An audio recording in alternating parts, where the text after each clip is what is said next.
Hello, my dear students. Today we are going to learn English 1, Unit 5, Chapter number 1, Zoo Manners. My dear students, मैंने आपको previous lecture में पूरी poem explain की थी. Yes, जू manners. उसमें poet क्या कह रहा है? पोएट, ये पोएम जिसने लिखी है वो पोएट, वो क्या कह रहे हैं हमें? जब हम ज़ू में जाते हैं, चिड़ियाघर में जाते हैं, तो हम जो बोलते हैं, हम जो वहाँ पे करते हैं, उसमें हमें सावधानी रखनी है, पूरा शिष्टाचार रखना है. जैसा हम बिहेव करते हैं, जो हम अच्छा बिहेव करेंगे, तो एनिमल्स भी हमारे साथ वैसे ही बिहेव करेंगे, है ना. हमें कभी कोई भी एनिमल्स के साथ मस्ती नहीं करनी है, किसी का मजाक नहीं उड़ाना है, क्योंकि एनिमल्स को भी खुद के ऊपर बहुत ही गर्व होता है, बहुत ही प्राउड होता है. उसको भी ऐसा लगता है कि हम भी सबके जैसे बुद्धिमान हैं, सबके जैसे समझदार है. तो हमें कभी भी कोई भी एनिमल्स की मजाक मस्करी नहीं करनी है, उसके साथ अच्छे से शिष्टाचार और सावधानीपूर्वक रहना है. Yes, so my dear students, today we will start exercises. So we will start from new words with meaning. Okay, new words with meanings. First, proud. P-R-O-U-D, proud. P-R-O-U-D, proud. Proud का meaning क्या होता है? Feeling self respect और pleasure in something.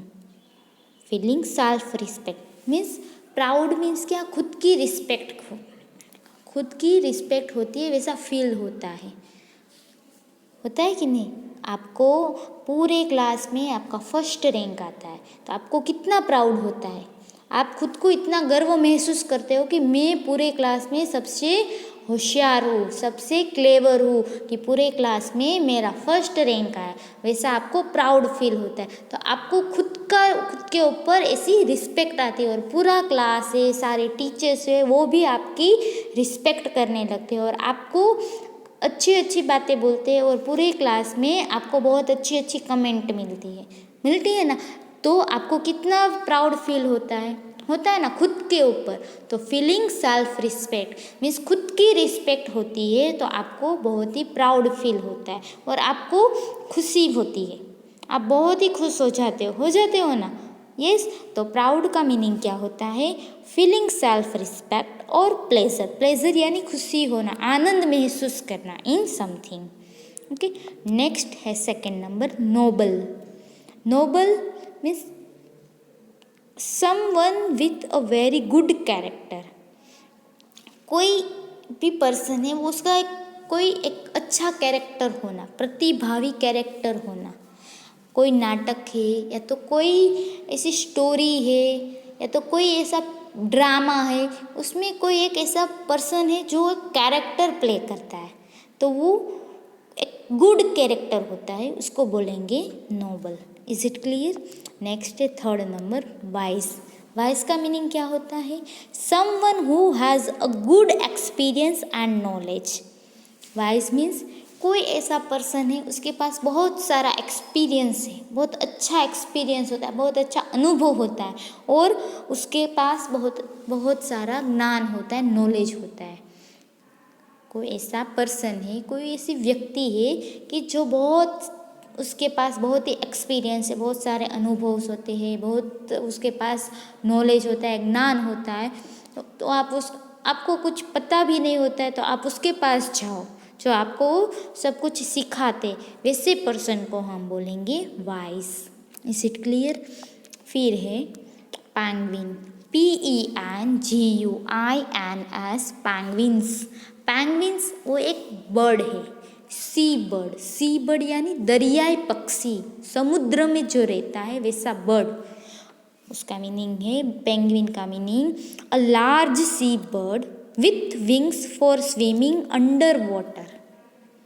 एक दरियाई पक्षी है, उसके पास विंग्स होती है. विंग्स यानी उड़ने के लिए पंख होते हैं, और वो पंख उड़ने के लिए यूज़ नहीं करते बट वो स्विमिंग के लिए यूज़ करते।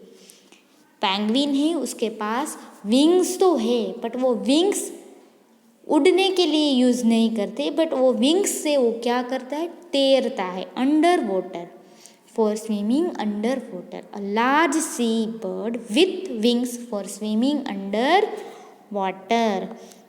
नेक्स्ट है स्ट्रटिंग, STRUTTING, स्ट्रटिंग। स्ट्रटिंग का मीनिंग क्या होता है, to walk with a proud air, to walk with proud air. जब पेंगुइन चलता है ना तो भी वो खुद को गर्व महसूस करता है, प्राउड महसूस करता है, खुद को ऐसी फीलिंग आती है, जैसे मैंने आपको बताया ना सेल्फ रिस्पेक्ट, तो उसको खुद को ऐसी सेल्फ रिस्पेक्ट जैसी फीलिंग आती है। और वो वैसे चलता है ना तो भी ऐसे हवा की तरह चलता है, पवन की तरह, मीन्स खुद ऐसा गर्व महसूस करते हुए वो चलता है। तो स्ट्रटिंग का मीनिंग होता है to walk with a proud air. 6 number है रिमार्क्स, REMARKS, रिमार्क्स। रिमार्क्स का मीनिंग क्या होता है, to say something as a comment, to say something as a comment.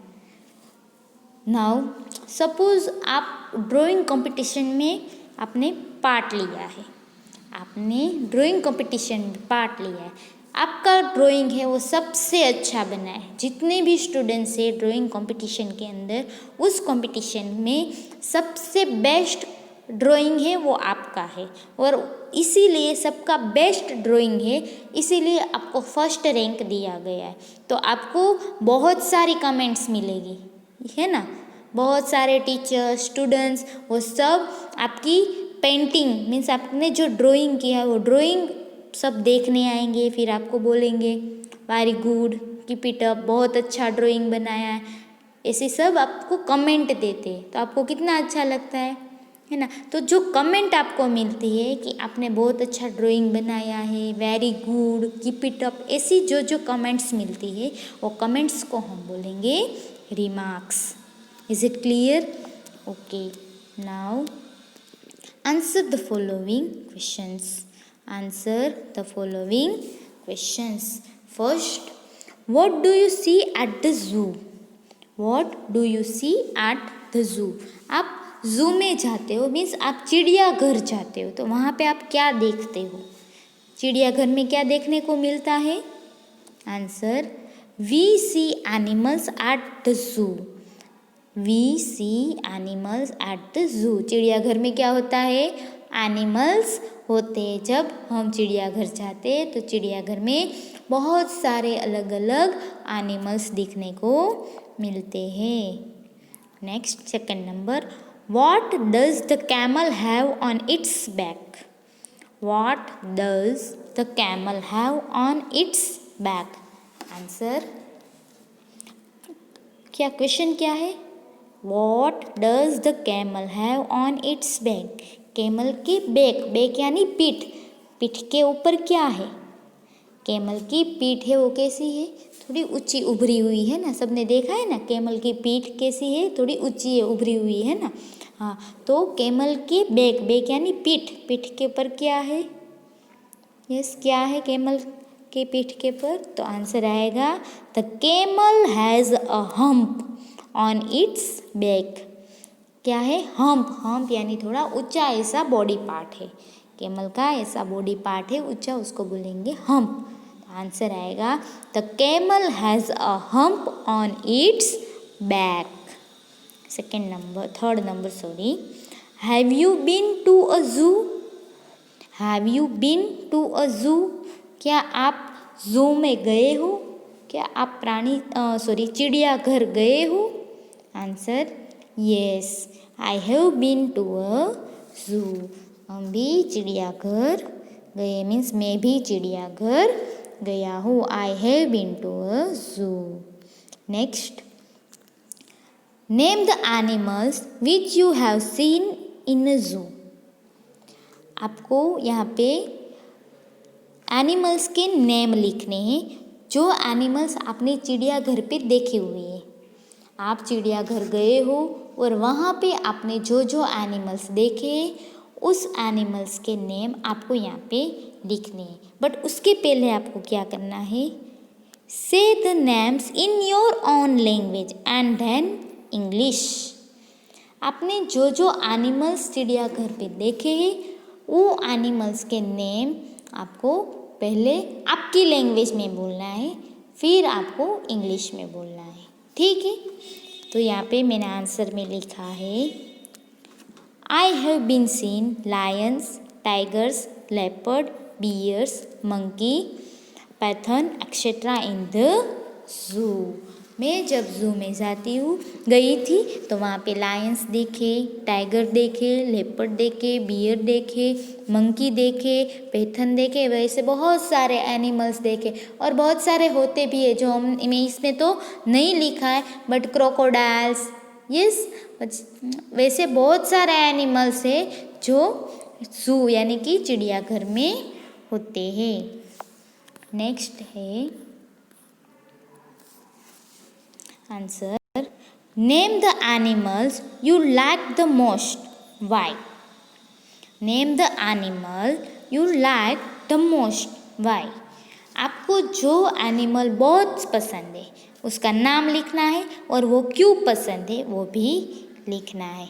आपको जो एनिमल बहुत पसंद है उसका नाम लिखना है और वो क्यों पसंद है वो भी लिखना है। तो यहाँ पे लेपर्ड के बारे में लिखा है, देखो, I like leopard the most because it is very quick and powerful. यहाँ पे मैंने लेपर्ड यानी चीता, उसके बारे में लिखा है क्योंकि वो कैसा है, क्विक और पावरफुल है। कैसा है, क्विक एंड पावरफुल। वैसे आप लायन का भी लिख सकते हो, टाइगर भी लिख सकते हो। क्यों, क्योंकि वो कैसा है, it is very strong animal. Tiger कैसा है, स्ट्रॉन्ग है ना, सबसे स्ट्रॉन्ग एनिमल है।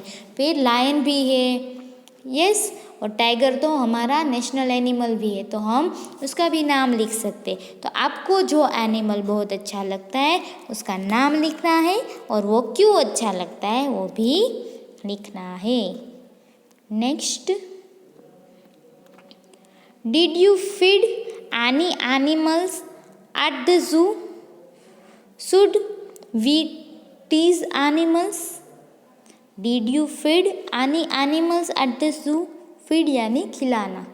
आपने कभी एनिमल को, चिड़ियाघर में बहुत सारे एनिमल्स होते, तो आप जब चिड़ियाघर जाते हो तो आपने कभी कोई एनिमल्स को खिलाया, फीड यानी खिलाना। आपने कभी खिलाया है कोई एनिमल्स को, यस। एंड फिर सेकंड क्वेश्चन है, शुड वी टीज एनिमल, क्या हमें एनिमल्स को चिढ़ाना चाहिए, उसकी मजाक मस्करी करनी चाहिए। नो, आंसर है यहाँ पे पहला है yes, I feed a monkey. मैं जब चिड़ियाघर गई थी, जू गई थी, तब मैंने आई फेड अ मंकी, मैंने मंकी को खिलाया था। फिर सेकेंड आंसर है no, we should not tease animals, हमें कभी एनिमल्स को चिढ़ाना नहीं है, कोई भी एनिमल्स को हमें नहीं चिढ़ाना है। फिर है राइमिंग वर्ड्स, जो मैंने यहाँ पे 2 राइमिंग वर्ड्स लिखे हैं, वो दोनों टेक्स्ट बुक में हमारी पोएम है उसमें से ही मैंने दिया गया है। फर्स्ट है hump, HUMP hump, BUMP bump, hump bump. Second LAKE lake, MAKE make, LAKE lake, MAKE make. Then fill in the blanks. First, don't make fun to the camels hump. Don't make fun of the camels hump. ये answer में blanks में लिखना है hump. Don't make fun of the camels hump. Second blank है don't laugh too much at the chimpanzee. कभी chimpanzee यानी कि monkey के सामने मीन्स मंकी के ऊपर कभी भी हंसना नहीं है, क्योंकि उसको क्या फील होता है कि मैं भी सबसे जैसा क्या हूँ, वाइज यानी मैं भी सबकी तरह बुद्धिमान हूँ, समझदार हूँ, तो उसको भी ऐसी फीलिंग आती है। तो हमें कभी किसी के ऊपर हंसना नहीं है। सो यहाँ पे है don't laugh too much at chimpanzee. Okay my dear students, आज हमने क्या सीखा? Question answers, meanings, new words with meanings, question answers, rhyming words and fill in the blanks. अब टेक्स्ट बुक की एक्सरसाइजेस है वो हम नेक्स्ट लेक्चर में कंप्लीट करेंगे। उसके पहले आपको ये सारे new words with meanings, question answers, rhyming words और लास्ट में क्या सिखाया? Textbook fill in the blanks. तो ये सब एक्सरसाइज है वो आपको आपकी नोटबुक में लिखना है। ओके, और फिर आपको क्या करना है? होमवर्क सबमिशन में सबमिट करवाना है। ठीक है, और जो बाकी की टेक्स्ट बुक एक्सरसाइजेस है वो हम नेक्स्ट पीरियड में कंप्लीट कर देंगे। Thank you.